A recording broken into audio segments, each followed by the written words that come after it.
События, которые бурно обсуждаются в интернете. Досмотрите это видео до конца, и вы узнаете, как целый самолет с таджиками чуть не упал из-за хулиганов. Подписывайтесь на наше обновление, и точно будете в курсе всего самого актуального. Транспортная прокуратура Самарской области расследует инцидент, произошедший 21 августа самолетом, летевшим в Таджикистан. Как передается, хулиганы попытались ослепить лазером пилота самолета авиакомпании «Уральские авиалинии». Инцидент произошел в 21:50 по местному времени, примерно в 25 километрах от аэропорта Курумоч. Авиалайнер, совершавший рейс СВР-2977 Самара-Худжанд при наборе высоты в 1800 метрах, командир воздушного судна доложил, что была предпринята попытка ослепления лазером зеленого цвета. Несмотря на это, пилоты приняли решение следовать дальше в аэропорт назначения. О случившемся были извещены наземные службы управления ФСБ и МВД. В настоящий момент по данному происшествию проводится проверка. Выясняются виновники и обстоятельства произошедшего. Подробности неизвестны.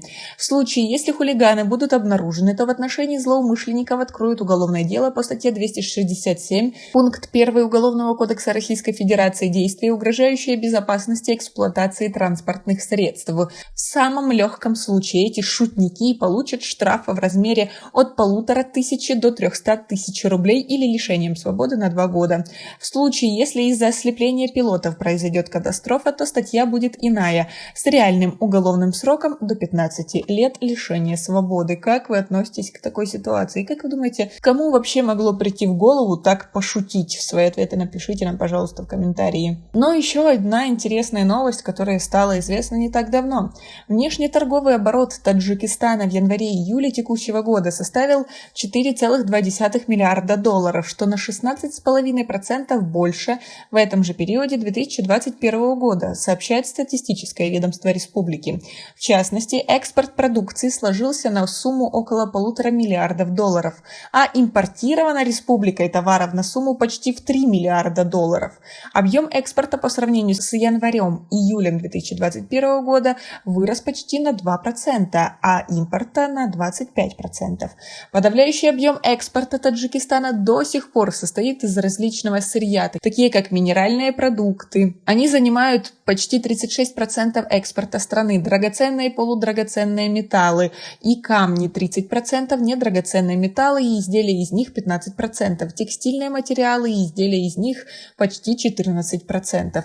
Тем самым получается, что Таджикистан приобретает товаров и продукции в 2 раза больше, чем продает. Какая тут вообще может быть экономика?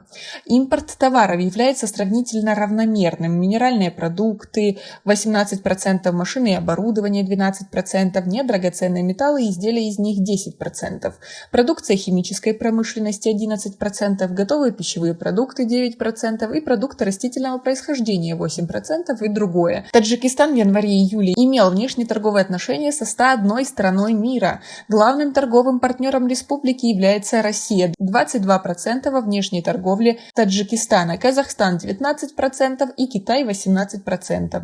Основными рынками сбыта таджикской продукции за этот период стали Казахстан, Китай, Турция и Узбекистан.